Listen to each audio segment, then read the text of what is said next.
Apocalipse capítulo 11.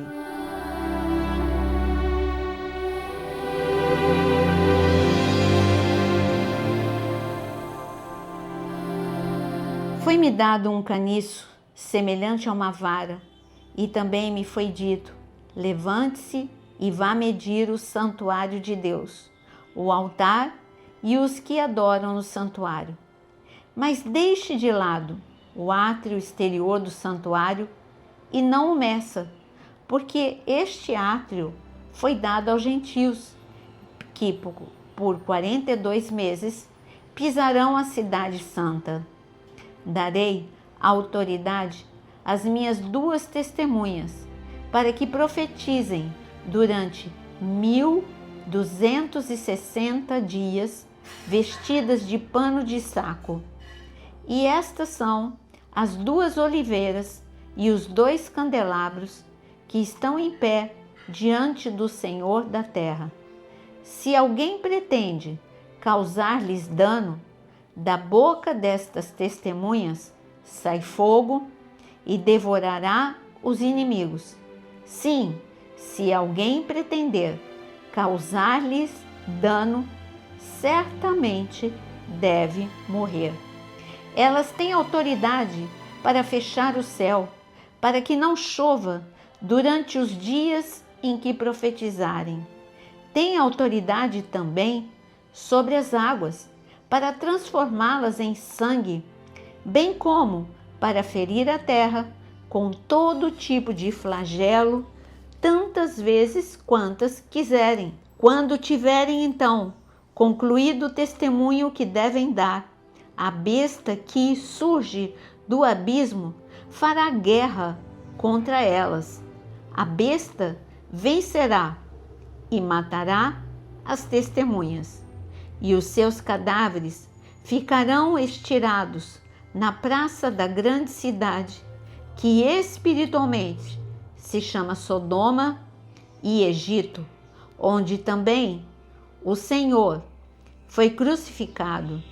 Então, muitos entre os povos, tribos, línguas e nações contemplarão os cadáveres das 2 testemunhas por 3 dias e meio, e não permitirão que esses cadáveres sejam sepultados. Os que habitam sobre a terra se alegrarão por causa da morte dessas 2 testemunhas. Realizarão festas e enviarão presentes uns aos outros, porque esses 2 profetas atormentaram os que moram sobre a terra. Mas depois dos 3 dias e meio, entrou neles um espírito de vida vindo da parte de Deus. E eles se ergueram sobre os pés, e aqueles que os viram ficaram com muito medo. E as 2 testemunhas ouviram uma voz forte vinda do céu, dizendo-lhes: subam para cá. E subiram ao céu numa nuvem, e os seus inimigos as contemplaram. Naquela hora houve grande terremoto, e ruiu a 10ª parte da cidade. Nesse terremoto morreram 7.000 pessoas. As outras pessoas ficaram aterrorizadas e deram glória ao Deus do céu. Passou o 2º ai. Eis que vem, sem demora, vem o 3º ai.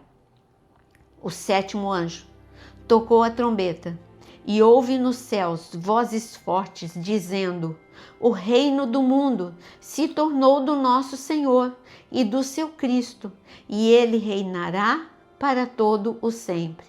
E os 24 anciãos que estavam sentados no seu trono diante de Deus prostraram-se sobre o seu rosto e adoraram a Deus, dizendo: graças te damos, Senhor Deus Todo-Poderoso, que és e que eras, porque assumiste o teu grande poder e passaste a reinar. Na verdade, as nações se enfureceram, chegou, porém, a tua ira e o tempo determinado para serem julgados os mortos, para se dar o galardão aos teus servos, os profetas, aos santos e aos que temem o teu nome, tanto aos pequenos como aos grandes, e para destruíres os que destroem a terra. Abriu-se então o santuário de Deus, que se acha no céu, e foi vista a arca da aliança no seu santuário, e sobrevieram relâmpagos, vozes, trovões, terremotos e forte chuva de granizo. O capítulo 11 é muito rico. O capítulo 11 começa falando sobre medir o santuário. Que santuário? O terceiro templo, porque o terceiro templo vai ser reconstruído. O profeta Ezequiel deu as medidas exatas. Jesus mesmo disse que no capítulo 24 de Mateus, ele diz que o anticristo vai fazer cessar o sacrifício. E muitos dizem, não, isso já aconteceu no ano 70 depois de Cristo. Não, no ano 70 depois de Cristo, não teve o abominável entrando no santíssimo lugar, exigindo adoração a ele, ao invés de adorar a Deus. Tito entrou, destruiu sim o templo. A destruição fez o sacrifício ser cessado, mas não houve abominação que haverá no terceiro templo, quando acontecerá que ele não destruirá o templo, mas ele se apossará do templo, vai usurpar o templo e ele vai querer adoração para ele. Depois o texto mostra para a gente que surge, depois daqueles 144.000, agora surgem duas testemunhas. Muito se fala sobre essas duas testemunhas. Quem são essas duas testemunhas que fazem sinais, os mesmos sinais que Elias e Moisés fizeram? Porque aqui está falando os mesmos, fazer fogo descer como Elias, fazer as águas se tornarem sangue e flagelos como Moisés. Então, Elias tudo bem, ele pode voltar. Por que Deus arrebatou Elias? Talvez para este momento, para ele voltar, porque Deus, ele não quebra os seus princípios, ele então não estaria quebrando o seu princípio de que morto não volta. Então Elias, ele não morreu, ele foi arrebatado. Mas e Moisés? Moisés morreu. Então Deus quebra seus princípios? Não. Duas pessoas foram arrebatadas, Elias e Enoque. Enoque pode voltar com a unção de Moisés. Mas isso é a soberania de Deus. É o que eu, através do raciocínio da palavra, eu creio. Eu creio que será Enoque e Elias, com sinais, prodígios e maravilhas, serão odiados pelo mundo como todos os profetas foram. Aqui está falando que as pessoas os odiavam porque eles perturbavam. Por que eles perturbavam? Porque eles denunciavam o pecado. Assim como Elias. Elias foi chamado por Jezabel de o perturbador. Por isso, aqui também, essas duas testemunhas vão ser chamadas de perturbadores. E há um momento em que o anticristo vai vencer essas duas testemunhas, mas elas já vão ter cumprido tudo que elas tinham que fazer. E Deus reverte o mal em bênção. Ele vai matar em praça pública. O mundo anestesiado, porque hoje quando você vê, as pessoas estão vendo atrocidades acontecendo no Oriente Médio e estão anestesiadas, nem se importam. Assim acontecerá. Verão esses dois homens que são perturbadores para aqueles que não querem o Senhor, e esses homens mortos. Esses homens vão ser deixados como exemplo por 3 dias e meio. E isso vai ser transmitido para todo mundo. Hoje as notícias são em tempo real. Só que em tempo real, eles terão que ver, depois que passou do tempo, depois de 3 dias e meio, o Senhor dá uma ordem, o Espírito de vida entra no corpo desses homens, eles ressuscitam e eles sobem aos céus diante dos olhos de todo mundo. É um impacto para muitos, para outros vão dizer que é uma ilusão, que isso não aconteceu, que eles morreram e foram enterrados. Não importa, o que mostra é que Deus, ele age com poder e glória durante a grande tribulação. Ele quer dar chance a muitos para que se convertam, Porque o Senhor, Ele veio para que o mundo, não para que o mundo perecesse, mas para que tivesse vida e vida eterna.